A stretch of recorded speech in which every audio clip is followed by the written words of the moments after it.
ایک بہن نے کوشچن کیا تھا کہ ان کے چند بھائی بہن تھے، لیکن ان کی والدہ نے تمام کی مرضی سے وہ مکان ایک بیٹے کے نام کر دیا، اور اب بعد میں جب والدہ کا انتقال ہو گیا تو ایک بیٹا اس تقسیم پر ناراض ہے. جتنا مجھے یاد ہے میں وہ بتا رہا ہوں، اور ایسی ہے تقریباً مسئلہ.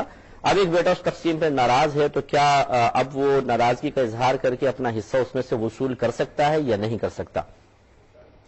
دیکھیں، پہلی بات تو یہ ہے کہ حالت زندگی میں جب مثلا والد ہیں یا والدہ ہیں، ان کی پراپرٹی، ان کا مال ہے، تو ان کی زندگی میں ان کا مال وراثت بنے گا ہی نہیں. اولاد بعض وقت کہتی ہے کہ جی ہمارا حق ہمیں پہلے دے دیا جائے. آپ کا حق کہاں سے بن گیا؟ ابھی جب والدین کا انتقال ہوگا تو شریعت یہ کہتی ہے کہ اس مال میں آپ کا حق ہے. جب تک والدین حیات ہیں، اولاد کا حق اس مال سے اتنا ہی ہے بس کہ جتنا ان کے نان نفقے میں والدین پہ خرچ کرنا واجب ہے وہ کریں گے.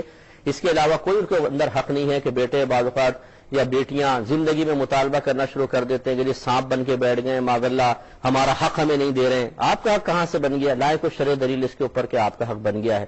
تو بعض اولادیں بڑی بدتمیز قسم کی ہوتی ہیں، انہیں ماں باپ سے زیادہ ان ماں باپ کی دولت سے بڑا پیار ہوتا ہے، دلچسپی ہوتی ہے، اور ان کی عزت اور احترام کا معیار بھی یہ پیسہ ہوتا ہے.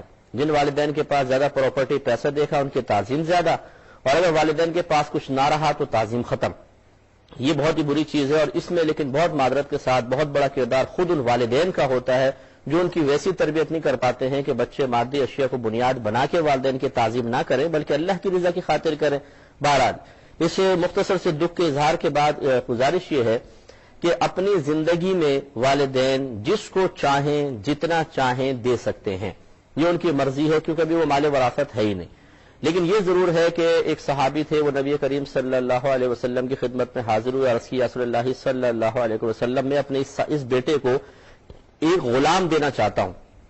نبی کریم صلی اللہ علیہ وسلم نے فرمایا کہ کیا اپنی ساری اولاد کو اس طرح غلام دو گے؟ عرض کی کہ نہیں، صرف اسی کو دوں گا. تو نبی کریم صلی اللہ علیہ وسلم نے فرمایا کہ نہیں، اپنی بقیہ اولاد کو بھی دو اور عدل و انصاف سے کام لو. اور پھر آپ نے شاید فرمایا کہ یہاں سے چلے جاؤ، مجھے ظلم پر گواہ نہ بناؤ. اس کا مطلب یہ ہوا کہ ایک اولاد کو بہت کچھ دینا اور باقی سب کو محروم کر دینا، یہ ایک ظلم ہے، اور ظلم گناہ ہوتا ہے، ناجائز ہے. مطلب یہ کہ اس کو شریعت نے پسند نہیں کیا اور ایسا نہیں کرنا چاہیے. یہ ہو سکتا ہے کہ کسی اولاد کو کم دیں، کسی کو زیادہ، کسی وجہ سے فضیلت دے دے، کسی کو کم، لیکن دے ضرور. تو یہ کمی زیادتی تو جائز ہو سکتی ہے، لیکن یہ کرنا کہ ایک کو سارا کچھ دے دیں دوسرے کو بالکل محروم کر دیں، یہ ناجائز ہے. اور پھر یہ کہنا کہ جی میں نے تو سب کی مرضی معلوم کر لی تھی. یقینی سی بات ہے کہ بعض اوقات بچے والدین کے سامنے بول نہیں پاتے ہیں کہ اگر ہم بولیں گے یا دو چار بھائی بہن یس یس کہہ رہے ہیں، ہم نو کہیں گے تو سب نے بدنام ہو جائیں گے، سب کہیں گے یار تم کیسے لالچی آدمی ہو. امی جان کہہ رہی تھی کہ مکان ایک کے نام کرنا، تم بیچ میں اکڑ گئے، تمہیں شرم آنی چاہیے، تمہیں حیا آنی چاہیے، تم والدہ کے مال پہ تم نے نگاہ رکھی ہوئی ہے. اس قسم کے طنزیہ جملوں کے خوف کی وجہ سے وہ خاموش رہے. تو کیوں بچوں کو ایسی آزمائش میں ڈالیں کہ دل تو چاہ رہا ہو کہ ہمیں ملے اور زبان سے کہہ رہے ہوں کہ جیسا آپ کا حکم ہے.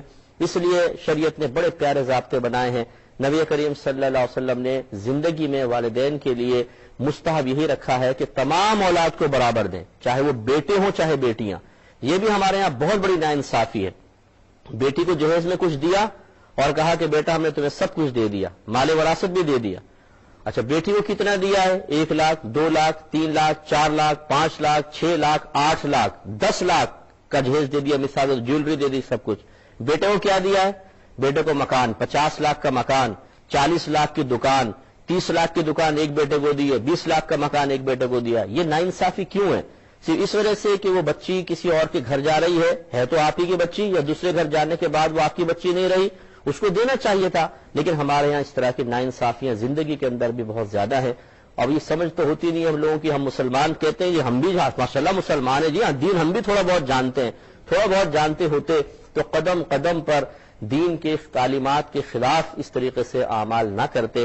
بہرحال اللہ تعالی رحم فرمائے. تو اس لیے ایک تو آپ کی والدہ سے یہ مسٹیک ہوئی کہ انہوں نے اس طرح ایک کو سب کچھ دے دیا یا مکان دے دیا، باقی کو محروم رکھا. ایسا نہیں ہونا چاہیے تھا. لیکن جیسے ہم نے عرض کیا کہ شرعاً یہ بہرحال پھر بھی ہے تو جائز.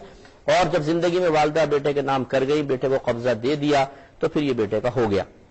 اب اس میں ایک بات اور ہے. ایک ہوتا ہے کہ آپ کسی کو کوئی چیز نام کر دیتے ہیں، تحفہ دیتے ہیں اور ہے وہ بالغ، تو یاد رکھیں اس تحفہ دینے کو شرعی اصطلاح میں ہبہ کہتے ہیں.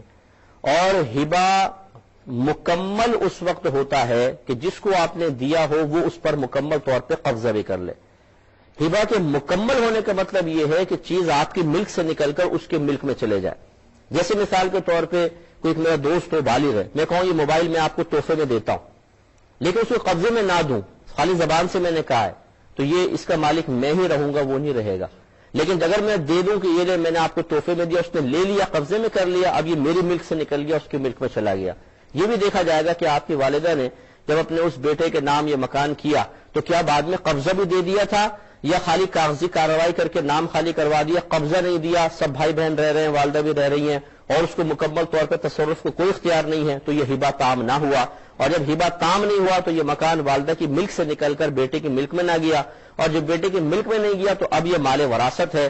اب اگر اولاد میں سے کوئی چاہتا ہے کہ اس مال میں سے مجھے حصہ دیا جائے تو اس کو دینا پڑے گا. امید ہے کہ آپ تفصیل سے بات سمجھ گئے ہوں گے.